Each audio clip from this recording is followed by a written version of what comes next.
My fellow Americans, I'm speaking to you tonight from behind the resolute desk in the Oval Office. In this sacred space, I'm surrounded by portraits of extraordinary American presidents. Thomas Jefferson wrote the immortal words that guide this nation. George Washington, who showed us presidents are not kings. Abraham Lincoln, who implored us to reject malice.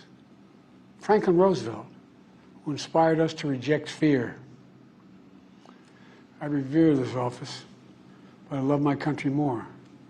It's been the honor of my life to serve as your president. But in the defense of democracy, which is at stake, I think it's more important than any title. I draw strength and I find joy in working for the American people. But this sacred task of perfecting our union is not about me. It's about you, your families, your futures. It's about we, the people. We can never forget that. And I never have. I've made it clear that I believe America is at an inflection point. One of those rare moments in history when the decisions we make now will determine our fate of our nation and the world for decades to come. America's going to have to choose between moving forward or backward, between hope and hate, between unity and division. We have to decide, do we still believe in honesty, decency, respect, freedom, justice, and democracy? In this moment, we can see those we disagree with not as enemies, but as fellow Americans. Can we do that? Does character in public life still matter? I believe I know the answer to these questions because I know you, the American people. And I know this: we are a great nation because we are good people. When you elected me to this office, I promised to always level with you, to tell you the truth. And the truth, the sacred cause of this country, is larger than any one of us. And those of us who cherish that cause, cherish it so much, a cause of American democracy itself, must unite to protect it. You know, in recent weeks, it's become clear to me that I need to unite my party in this critical endeavor. I believe my record as president, my leadership in the world, vision for America's future, all merited a second term. But nothing can come in the way of saving our democracy. That includes personal ambition. So I've decided the best way forward is to pass the torch to a new generation. That's the best way to unite our nation. You know, there is a time and a place for long years of experience in public life. There's also a time and a place for new voices, fresh voices, yes, younger voices. And that time and place is now. Over the next 6 months, I'll be focused on doing my job as president. That means I'll continue to lower costs for hardworking families, grow our economy. I'll keep defending our personal freedoms and our civil rights, from the right to vote to the right to choose. I'll keep calling out hate and extremism. Make it clear there is no place in America for political violence or any violence ever, period. I'm going to keep speaking out to protect our kids from gun violence, our planet from climate crisis that is the existential threat. And I will keep fighting for my cancer moonshot so we can end cancer as we know it, because we can do it. And I'm going to call for Supreme Court reform because this is critical to our democracy, Supreme Court reform. You know, I will keep working to ensure America remains strong and secure and the leader of the free world. I'm the first president in this century to report to the American people that the United States is not at war anywhere in the world. We'll keep rallying a coalition of proud nations to stop Putin from taking over Ukraine and doing more damage.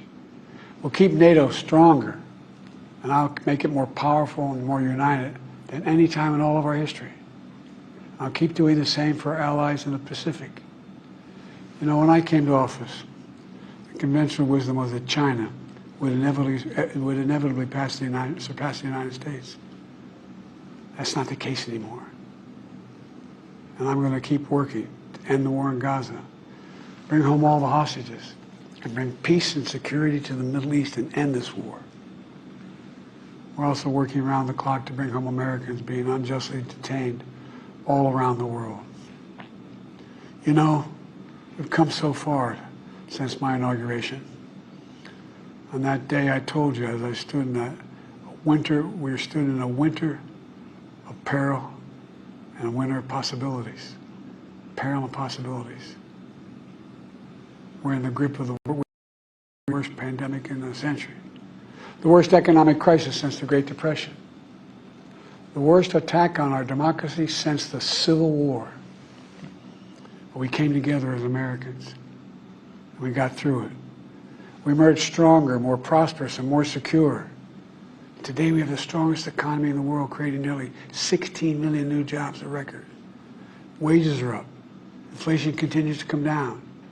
The racial wealth gap is the lowest it's been in 20 years. We're literally rebuilding our entire nation, urban, suburban, rural, and tribal communities. Manufacturing has come back to America. We're leading the world again in chips and science and innovation. We finally beat Big Pharma after all these years to lower the cost of prescription drugs for seniors.